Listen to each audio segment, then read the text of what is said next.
اعوذ باللہ من الشیطان الرجیم بسم اللہ الرحمن الرحیم۔ صراط مستقیم کورس کا آج ہم نے 24واں سبق پڑھنا ہے۔ جو آیت اس سبق میں دی گئی ہے اس کا عنوان یہ قائم ہوا کہ مناظرہ کرنے کا جواز۔ بسم اللہ الرحمن الرحیم۔ میں ادعو الی سبیل ربک بالحکمہ ادعو الی سبیل ربک بالحکمۃ والموعظۃ الحسنہ وجادلہم باللتی ہی احسن۔ ادعو الی سبیل ربک بالحکمہ، فرمایا کہ بلائیے اپنے رب کی طرف حکمت کے ساتھ اور بہترین نصیحت کے ساتھ۔ وجادلہم باللتی ہی احسن، اور ان سے مباحثہ کیجئے اس طریقے سے جو بہتر ہو۔ اس آیت کریمہ میں اللہ رب العزت نے دعوت کے اسلوب کو بیان فرمایا ہے۔ اللہ رب العزت نے پیارے پیغمبر صلی اللہ علیہ وسلم کو جس عظیم مشن کی تکمیل کے لیے بھیجا تھا، تو اس عظیم مشن کی تکمیل کے لیے طریقہ کار یہاں پر بیان فرمایا گیا ہے کہ جب اللہ تبارک و تعالیٰ کے دین کی طرف کسی کو دعوت دینا مقصد ہو تو اللہ رب العزت نے طبیعتیں مختلف بنائی ہیں۔ بعض لوگ ہوتے ہیں نرم دل ہوتے ہیں اور ان کو پیار محبت کے ساتھ کوئی بھی بات دین کے عنوان سے بیان کی جائے وہ اس کو قبول کر لیتے ہیں، اور بعض لوگ ہوتے ہیں کہ وہ دین کی بات سننے کے لیے قریب آتے ہیں، ان کو کچھ کھانا شانا کھلا دو پھر بیٹھ جاتے ہیں بھی دین کی بات سننے کے لیے۔ بعض لوگ ہوتے ہیں وہ دین کی بات سننے کے لیے قریب آتے ہیں لیکن مقصد ان کا دین کی بات سننے سے دوسرے آدمی سے مباحثہ، دوسرے آدمی کو لاجواب کرنا ہوتا ہے، سمجھنا کم ہوتا ہے مقصد، اور الجھانا زیادہ مقصد ہوتا ہے۔ اللہ رب العزت نے اپنے پیارے پیغمبر صلی اللہ علیہ وسلم کو مختلف سامعین کی رعایت کرتے ہوئے، مختلف مخاطبین کی رعایت کرتے ہوئے دعوت کا یہ اسلوب بتایا ہے کہ ادعو الی سبیل ربک۔ جب آپ کو لوگوں کے سامنے اپنے مشن کی دعوت دینی ہو تو عام طور پر آپ طریقہ کار یہ اختیار کیجئے کہ حکمت کے ساتھ اور بہترین نصیحت کے ساتھ دعوت والے فریضے کو انجام دیجیے۔ جو حکمت کا تقاضا ہو، جیسی انسان کی سمجھ ہو، جیسی انسان کی سوچ ہو، جتنا کہ انسان کا پیمانہ ہو، ماحول جیسا ہو، اس کو دیکھ کر جو حکمت کا تقاضا ہو اس کے مطابق آپ لوگوں کو دعوت دیجیے تاکہ لوگ اس مشن کو قبول کرنے والے بن جائیں۔ اگر کوئی مخالفین ایسے ہیں جب ان کے سامنے دعوت دینی پڑی تو وہ آگے حجت بازی کرتے ہیں اور اپنے غلط نظریات پر دلیل پیش کرتے ہیں اور وہ بحث و مباحثہ اور مناظرہ پہ اتر آتے ہیں۔ فرمایا کہ یہ کوئی ناجائز فعل نہیں، وجادلہم باللتی ہی احسن۔ آپ بھی ان سے مناظرہ کر سکتے ہیں لیکن طریقہ کار وہ اختیار کریں جو بہتر ہو، جو سب سے اچھا ہو، کیونکہ مناظرہ کا مقصد یہ ہوتا ہے کہ صحیح بات معلوم ہو جائے اور اس کے بعد اس پر عمل کرنے والے بن جائیں۔ اس آیت کریمہ میں اللہ رب العزت نے گویا دعوت کے اسلوب میں سے، دعوت کے طریقوں میں سے ایک طریقہ مناظرہ بھی بتایا ہے کہ عام طور پر دعوت دو تو حکمت اور نصیحت کے ساتھ لوگوں کو قریب کیجیے۔ اگر کبھی بحث و مباحثہ کی نوبت آ جائے، مناظرہ کی نوبت آ جائے تو آپ مناظرہ بھی فرما سکتے ہیں، بحث و مباحثہ بھی فرما سکتے ہیں، اس کی بھی اجازت ہے، لیکن طریقہ کار وہ اختیار کیا جائے جس کا فائدہ ہو، ایسا طریقہ کار اختیار نہ کیا جائے جس کا فائدہ نہ ہو بلکہ نقصان ہو۔ تو علامہ نصفی رحمۃ اللہ علیہ نے تفسیر مدارک میں لکھا ہے کہ اس آیت سے مناظرہ کا جواز ثابت ہوتا ہے کہ بقدر ضرورت اگر دینی مسائل پر مناظرہ کی نوبت آئے تو مناظرہ کیا جا سکتا ہے۔ انبیاء علیہم نے مختلف مواقع پر جب مناظرہ کی نوبت آئی تو مناظرہ کیا ہے، جس طرح کہ ابراہیم علیہ السلام کا نمرود سے اس بات پہ مباحثہ اور مناظرہ ہوا کہ رب تعالیٰ کون ہے، رب تعالیٰ کی صفات کیا ہیں۔ نمرود نے جب ابراہیم علیہ السلام کا ان سے سامنا ہوا تو نمرود نے کہا تھا کہ میں جتنے اس وقت لوگ جتنے معبودوں کو پوجتے ہیں میں سب سے بڑا رب ہوں۔ ابراہیم علیہ السلام فرمایا نہیں، تو سب کا رب نہیں ہے، بلکہ سب سے اعلیٰ ذات وہ ہے، رب وہ ہے اصل میں جس نے تجھے پیدا کیا اور ساری مخلوق کو پیدا کیا۔ تو نمرود نے آگے جو ہے کہا کہ تمہارے رب کی کیا صفت ہے، تمہارے رب کی کیا پہچان ہے، تمہارے رب کی کیا شان ہے۔ آپ نے یہ فرمایا کہ دیکھو ہمارا رب تو وہ ہے جس نے تجھے پیدا کیا، پوری مخلوق کو پیدا کیا۔ میرا رب تو وہ ہے جو زندگی کا مالک ہے اور موت کا مالک ہے۔ اب جب ابراہیم علیہ السلام سے یہ بات نمرود نے سنی تو اس نے فوراً کہا کہ یہ کون سی بات ہے، زندگی اور موت؟ زندگی اور موت تو میں بھی دے سکتا ہوں، تمہارے رب کی یہ صفت کیسے ہے؟ اور جیل سے 2 قیدیوں کو بلایا، ایک قیدی کو چھوڑ دیا اور ایک کو قتل کروا دیا۔ کہا کہ دیکھو تم کہتے ہو کہ زندگی اور موت کا مالک میرا رب ہے، تو دیکھو ایک کو میں نے آزاد کر کے زندگی دے دی اور دوسرے کو میں نے قتل کروا کے موت دے دی۔ زندگی اور موت کا اختیار تو میرے پاس بھی ہے، میں بھی اس کا مالک ہوں۔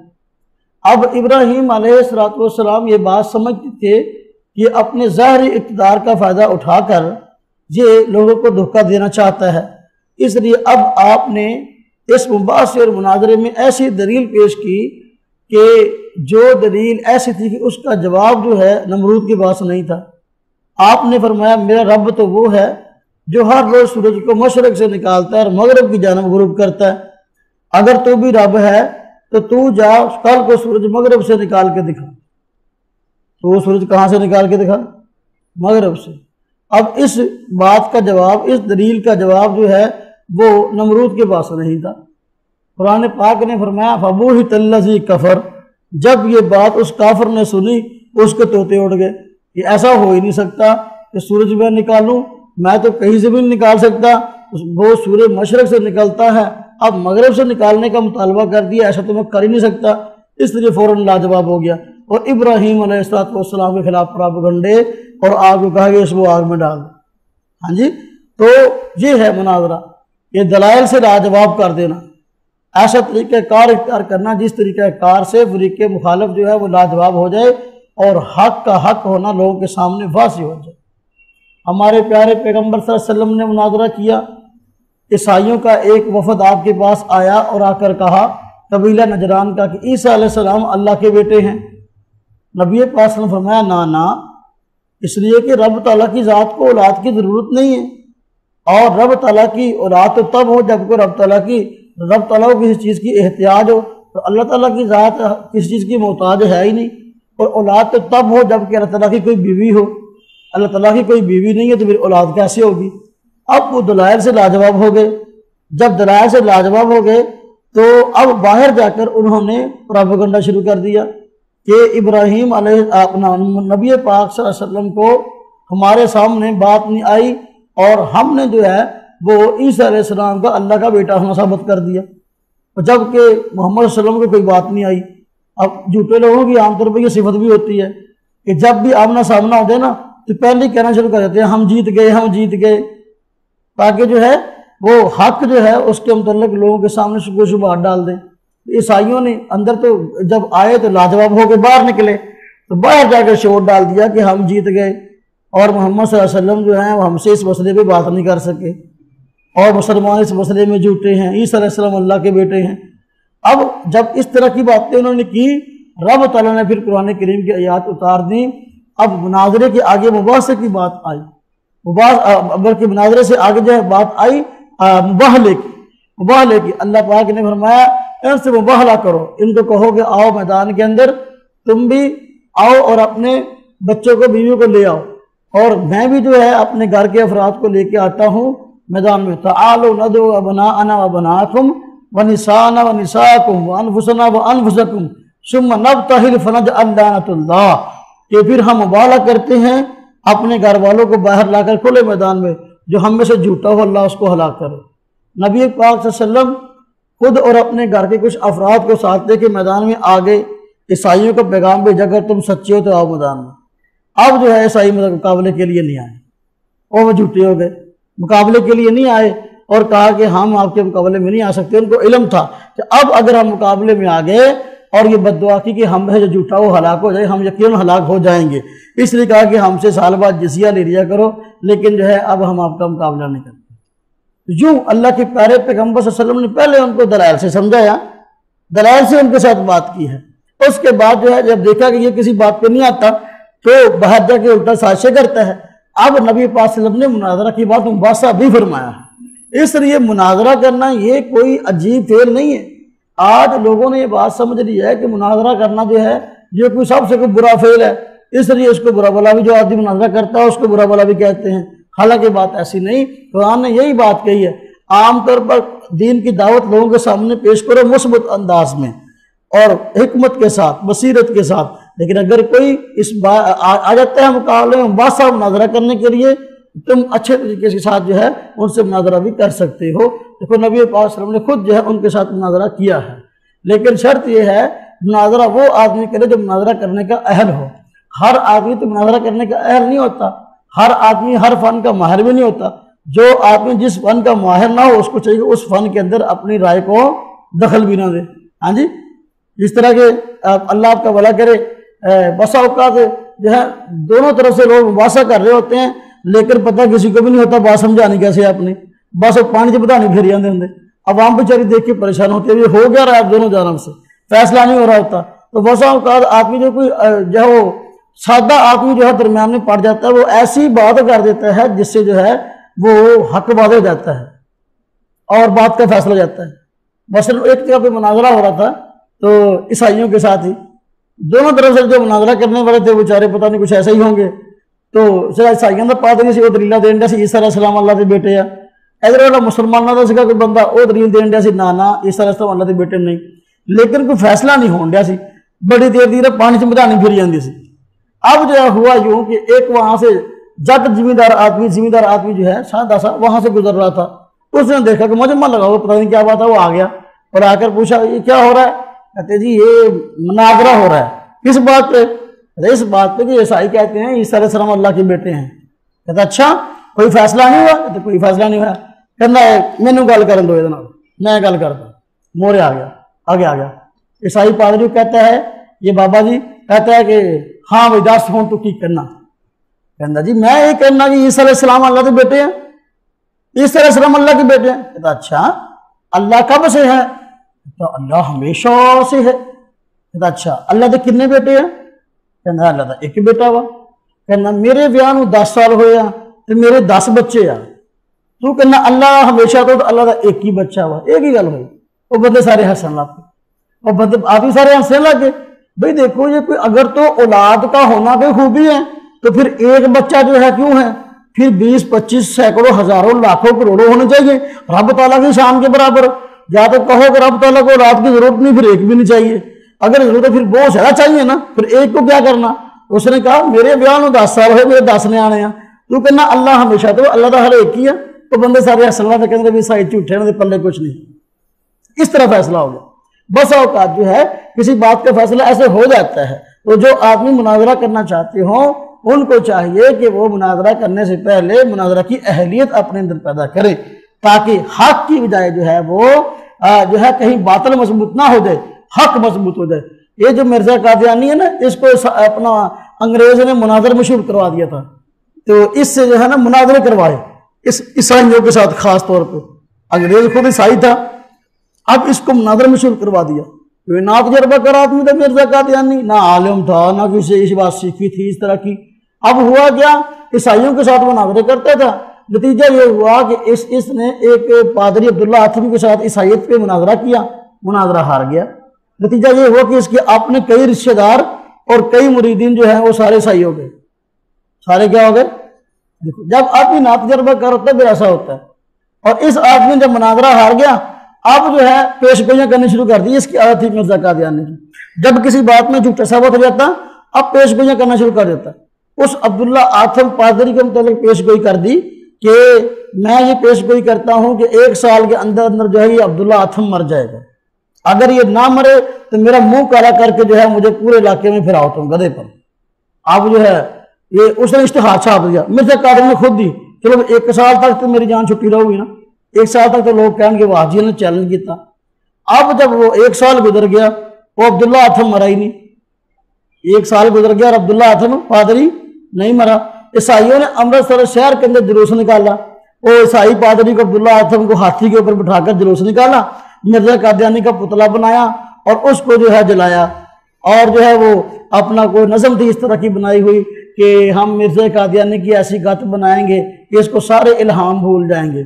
تو اس قسم کی باتیں پھر جو ہے نا خوب اس کی لٹریشن جو ہے نا وہ اس کے پتلے کی انہوں نے خوب لٹریشن کی. اس طرح آدمی جب جھوٹا ہوتا ہے تو پھر ناتجربہ کار ہوتا ہے تو وہ اگر سچا بھی ہو تو پھر اس کی حق کی بجائے جو ہے وہ حق کو نقصان ہو جاتا ہے فائدے کی بجائے. تو مناظرہ وہ کرے جو مناظرے کا اہل ہے اور مناظرہ وہاں کرنا چاہیے جہاں ضرورت ہے. جہاں ضرورت نہیں ہے وہاں مناظرہ کرنے کا فائدہ بھی نہیں. حدیث شریف دیکھیں مسنون تراوی حضرت ابی بن کعب رضی اللہ عنہ سے منقول ہے کہ حضرت عمر رضی اللہ عنہ نے ان کو حکم دیا کہ وہ رمضان میں لوگوں کو رات کے وقت نماز تراویح پڑھایا کریں. حضرت عمر رضی اللہ عنہ نے فرمایا کہ لوگ دن کو روزہ رکھتے ہیں اور قرآن اچھا پڑھتے نہیں ہیں یا اچھا پڑھنا نہیں جانتے. اے کاش کہ تم رات کے وقت ان کو قرآن سناتے. ابی بن کعب نے عرض کیا یا امیر المومنین یہ ایک ایسی چیز ہے جو پہلے نہیں ہوئی. فرمایا یہ تو مجھے معلوم ہے لیکن یہ بہت اچھی چیز ہے. چنانچہ ابی بن کعب نے لوگوں کو 20 رکعت نماز تراویح پڑھائیں. اللہ اکبر. یہ روایت جو ہے وہ مسند احمد میں بھی موجود ہے. امام بوصیری جو ہے ان کی الخیرۃ المہرہ اس میں بھی ہے جلد 2 صفحہ 324 پر. تو اس طرح کی روایات اور کتب کے اندر بھی آئی ہیں. اس حدیث سے معلوم ہوا کہ تراویح جو ہے یہ 20 رکعت ہے. اب عمر رضی اللہ عنہ نے 20 رکعت تراویح پڑھائی ہے. میں نے پہلے ایک دن پوری سی بات یہ کی تھی کہ جب نبی پاک صلی اللہ علیہ وسلم پر رمضان کا روزہ فرض ہوا تو نبی پاک صلی اللہ علیہ وسلم نے اپنی امت کو بعد میں تراویح کا بھی حکم دیا کہ وہ تراویح پڑھا کرو. تراویح پہلے تو عام طور پر اکیلے پڑھتے تھے, کہیں کہیں اس کی جماعت لوگ کروا لیتے تھے. نبی پاک صلی اللہ علیہ وسلم نے جماعت کا اہتمام کروایا, 3 دن کروایا رمضان میں. کتنے دن کروایا؟ 3 دن جماعت ہوئی ہے, وہ بھی رمضان کے مہینے کے آخری عشرے کے اندر 3 دن جماعت ہوئی. صحابہ کرام کو جب پہلے دن دیکھا تو بہت تعداد میں شریک تھے. دوسرے دن جو ہے جب علم ہوا کہ تراویح کی جماعت ہوگی اور صحابہ کی تعداد بڑھ گئی. تیسرے دن جو ہے وہ اور بڑھ گئی. اب جب آپ صلی اللہ علیہ وسلم اگلے دن آئے تو ماشاءاللہ ہر طرف آدمی ہی آدمی, بندے ہی بندے نظر آندے سے شیر ہی شیر. آپ نے فرمایا یہ صحابہ کرام کا شوق بہت ہو گیا تراویح کا. اب اگر اس شوق کو دیکھ کے اب مزید جو ہے ہم تراویح کا اہتمام کریں گے, ایسا نہ ہو کہ کہیں تراویح کی نماز فرض ہو جائے. جس کام پہ آدمی پابندی اختیار کر لے کیونکہ شریعت کی تکمیل کا دور تھا, اس لیے چاہے صحابہ کرام کے شوق کو دیکھ کر رب تعالیٰ تراویح کی نماز فرض نہ فرما دے. اس لیے نبی پاک صلی اللہ علیہ وسلم نے جماعت سے تراویح ختم کروا دی اور فرمایا کہ اپنے طرف پڑھ لیا کرو. وہ عام طور پر صحابہ پھر اپنے طرف پڑھتے تھے, کہیں کہیں کوئی تھوڑے بہت جہاں آپس کے اندر 2-4 جماعت کروا لیتے تھے, لیکن اس طرح بندی کے ساتھ جو ہے جماعت کا اہتمام نہیں ہوتا تھا. ابوبکر صدیق رضی اللہ عنہ کے دور میں بھی یہی صورتحال رہی. حضرت عمر فاروق رضی اللہ عنہ کے دور میں پھر تراویح کی جماعت شروع ہوئی. عمر فاروق رضی اللہ عنہ نے سوچا کہ دیکھو نبی پاک صلی اللہ علیہ وسلم کے زمانے میں 3 دن جماعت ہوئی ہے تو اس سے معلوم ہوا کہ جماعت کے ساتھ تراویح پڑھنا بہتر کام ہے. آپ نے چھوڑا تو اس لیے تھا کہ کہیں امت پر فرض نہ ہو جائے. اب شریعت مکمل ہو گئی, اب کوئی چیز مزید فرض تو ہو نہیں سکتی. اگر اب جماعت کا اہتمام کر بھی لیا جائے تو سنت ہی رہے گی, فرض نہیں بنے گی. تو آپ نے صحابہ کرام میں حضرت ابی بن کعب کے مشورے سے ان کو کہا, صحابہ کرام کے مشورے سے, ابی بن کعب آپ جو ہے لوگوں کو تراویح کی نماز پڑھایا کرو, کیونکہ لوگ دن کے وقت روزہ رکھ لیتے ہیں اور ہر رات کو قرآن پاک پڑھتے ہیں تراویح کے اندر, تو ہر آدمی کو اچھا قرآن پڑھنا نہیں آتا. جس طرح کہ آج کل ہر آدمی حافظ ہی نہیں ہے, اور پھر جو کوئی حافظ بھی ہے تو بعض ایسے جن کو قرآن اچھا پڑھنا نہیں آتا. فرمایا کہ ہر آدمی کو اچھا قرآن پڑھنا نہیں آتا, اس لیے اگر تم جو ہے ان کو تراویح پڑھاؤ اور اس میں قرآن کریم کی تلاوت کرو, اس سے فائدہ زیادہ ہو جائے گا. اب ابی بن کعب کو وہی بات کھٹکی کہ دیکھو یا امیر المومنین پہلے تو یہ کام ہوا نہیں، اب کیسے کریں؟ یعنی لیکن نبی پاک صلی اللہ علیہ وسلم نے 3 دن پڑھائی تھی، اب ہم جماعت کیسے شروع کروائیں؟ آپ نے فرمایا یہ کوئی بری چیز نہیں ہے، کیوں؟ اس لیے کہ اگر جماعت کا ثبوت نبی پاک صلی اللہ علیہ وسلم سے نہ ہوتا پھر تو ہم شروع نہ کرواتے، لیکن آپ جب 3 دن پڑھائی ہے اس سے معلوم ہوا کہ جماعت کروانا یہ اچھا کام ہے، چھوڑا صرف آپ نے فرضیت کے خوف سے تھا، اب جماعت فرض ہو نہیں سکتی، اس لیے پڑھاؤ گے تو فائدہ زیادہ ہو جائے گا۔ جو لوگ تراویح میں پڑھنے میں سستی کرتے ہیں ان کو بھی فائدہ ہو جائے گا کہ وہ جماعت کے ساتھ جب ایک کام کیا جاتا ہے تو کرنے میں آسانی ہو جاتی ہے۔ تو اس طرح ابی بن کعب رضی اللہ عنہ نے پھر جو ہے لوگوں کو تراویح پڑھانی شروع کر دی، حضرت عمر فاروق رضی اللہ عنہ کے کہنے سے، اور حضرت ابی بن کعب نے 20 رکعت نماز تراویح پڑھائی ہے۔ کتنی تراویحیں پڑھائی ہیں؟ 20 رکعت۔ اب نبی پاک صلی اللہ علیہ وسلم نے تراویح پڑھائی، عمر رضی اللہ عنہ نے اس کو جاری فرما دیا۔ نبی پاک صلی اللہ علیہ وسلم نے جو تراویح پڑھائی تھی عمر فاروق نے اسی کو جاری فرمایا۔ نبی پاک صلی اللہ علیہ وسلم نے 20 تراویح پڑھائی ہیں۔ امام بخاری رحمۃ اللہ علیہ کے اساتذہ کی لسٹ میں آتے امام ابن ابی شیبہ، ان کی کتاب مصنف ابن ابی شیبہ، اس میں روایت موجود ہے کہ نبی پاک صلی اللہ علیہ وسلم نے 20 تراویح پڑھائی ہیں، وہی 20 تراویح عمر فاروق رضی اللہ عنہ نے شروع کر دی ہیں۔ اس طرح یہ تراویح کتنی سنت ہیں؟ 20۔ کتنی سنت ہیں جی؟ ہاں جی، اس لیے تراویح جو ہے وہ 20 سنت ہیں، تو ہم اس لیے 20 پڑھتے ہیں۔ جس وقت سے اسلام آیا اس وقت سے لے کر آج تک جو ہے وہ مسجد حرام میں اور مسجد نبوی میں تراویحیں 20 پڑھی جاتی ہیں۔ آج تک مسجد حرام میں مسجد نبوی میں کبھی 8 تراویح نہیں پڑھی گئی، کبھی 8 تراویح نہیں پڑھی گئی۔ جو لوگ کہتے ہیں تراویحیں 8 ہے، رمضان کے مہینے میں بھی لوگوں کو کثرت عبادت سے روکتے ہیں، حالانکہ بات یہ ہے کہ رمضان کا مہینہ تو ہے ہی عبادت کا، اس مہینے میں عبادت زیادہ ہونی چاہیے، تو اس میں ریکارڈنگ ہو رہی ہے، آپ حضرات آپس میں باتیں نہ کریں۔ اب جب سے اسلام آیا تو مسجد حرام میں اور مسجد نبوی میں تراویحیں کتنی ہوتی ہیں؟ 20۔ اس وقت سے لے کر آج تک تراویح 8 وہاں پہ نہیں ہوئی۔ رمضان کے مہینے میں جو آدمی لوگوں کو کثرت عبادت سے روکتا ہے، بھائی 20 نہ پڑھو 8 پڑھو، نعوذ باللہ من ذالک، یہ تو بڑا برا فعل ہے۔ اب جب ہم ان سے پوچھتے ہیں کہ بھائی تراویحیں جو ہے حرم میں آج تک 20 ہوتی ہیں، اگر کسی صحابی نے 20 پڑھائی ہو، نبی پاک صلی اللہ علیہ وسلم نے 20 پڑھائی ہو، تو مسجد حرام میں آج 20 نہ ہوتی، مسجد نبی میں آج 20 نہ ہوتی، تو کیا کہتے ہیں؟ اب جواب تو ان کے پاس ہے نہیں، لیکن دھوکہ دیتے ہیں۔ کیا؟ لو جی وہاں 20 کیسے ہوتی ہیں؟ وہاں تو 2 امام پڑھاتے ہیں، 10 ایک پڑھاتا ہے اور 10 ایک پڑھاتا ہے۔ میں نے کہا، ایک آدمی نے مجھے یہی بات کہی، کہتا جی یہ کیا ہوا کہ تم کیسے کہتے ہو 20 ہے، 10 ایک پڑھاتا ہے اور 10 ایک پڑھاتا ہے، تو 10 ہوئی۔ میں کہا 8 تو پھر نہ ہوئی ہیں۔ ایک بات۔ نمبر 2، وہ 10 جب ایک پڑھاتا ہے اور 10 دوسرا پڑھاتا ہے تو پیچھے والے کی کتنی ہو گئی؟ پلیز میں خدا تمہیں عقل دے، کم از کم اپنے عقل کو تو استعمال کر لو۔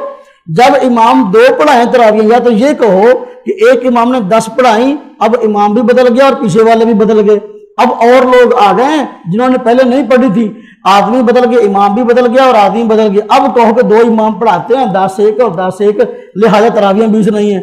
جب 2 اماموں نے پڑھائی، ایک امام نے 10 پڑھائی، عربی زبان میں وہ لوگ، دیکھو آپ کو پتہ ہے وہ لوگ عرب ہیں، عربی زبان کو جانتے ہیں، وہ ایسے نہیں جس طرح کہ ہمارے یہاں ہوتا ہے کہ بھئی عربی جاننے والا ہے کوئی نہیں، تراویح سننے کا شوق نہیں ہے، وہ تو قرآن کو سمجھتے ہیں۔ جب قرآن امام پڑھ رہا ہوتا ہے بہترین لہجے کے اندر ٹھہر ٹھہر کے، تو وہ تو بیچارے رو رہے ہوتے ہیں، زاروں قطاروں کو قرآن سمجھ آ رہا ہوتا ہے، اس لیے وہ آہستہ آہستہ پڑھتے ہیں، بہت دیر کے ساتھ ان کی تراویحیں ختم ہوتی ہیں۔ تو اس طرح جب کوئی آہستہ آہستہ پڑھتے ہیں تو امام جب 10 پڑھاتا ہے وہ تھک جاتا ہے، اس لیے دوسرا آ جاتا ہے کہ چلو یار ساتھ تھوڑا یار پہلے امام سا مل جائے، یہ اس کر کے نہیں کہ تراویحیں 8۔ بات سمجھ آئے گی نہیں؟ اب ہماری معاشرت جب سے بنی ہے، ہاں جی، اس وقت سے لے کر ہمارا اپنا طرز بھی یہی ہے کہ ہمارے یہاں ہر سال جو ہے تراویحیں پڑھانے والے 2 ہی ہوتے ہیں۔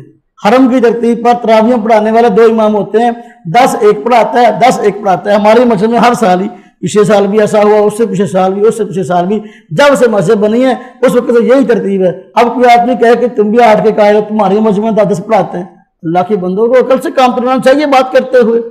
اب جب ہم ان سے پوچھتے ہیں تو کوئی حدیث سناؤ ہمیں، تم تو کہتے ہیں ہم حدیث کے بغیر چلتے نہیں ہیں، تو 8 تراویحیں کہاں سے نکال لی ہیں؟ تو 8 تراویحوں کا دنیا کے اندر تو کوئی قائل ہی نہیں ہے،